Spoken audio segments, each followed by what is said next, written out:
We've been sold a lie, and the lie is that songbirds are the backup vocalists of nature. Dainty little friends that eat seeds and land on princess fingers. But then there's the shrike. The shrike looks like it should be singing backup for Snow White, but it's actually auditioning for a role in the Texas Chainsaw Massacre, and arguably the only songbird that maintains a dedicated murder pantry on a barbed wire fence. He looks like a mockingbird going through a goth phase, wearing a little banded mask to look tough, just like a budget Zorro who lost his sword and decided to improvise with a sharp stick. But if you were a mouse, a lizard, or even another bird, you don't want to mistake this guy's background noise. He's the quiet neighbor who keeps to himself, always says hello, and then one day you find out he has 27 people stored in his basement freezer. So let's introduce our subject properly.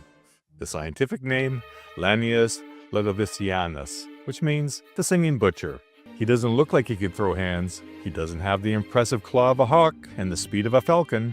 He just has an attitude problem and a very specific set of skills. While most predators kill because they're hungry, the shrike kills because he has interior decorating to do. The shrike has useless little twig grabbers. If a shrike tries to squeeze a mouse to death with its feet, the mouse is just going to be annoyed unless it past tenses itself from laughing.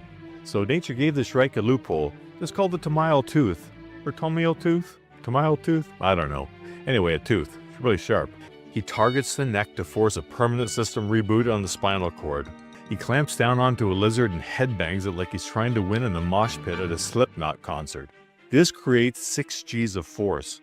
That isn't a shake, that's a car wreck. In the grand scheme of things, your safety depends entirely on your weight class.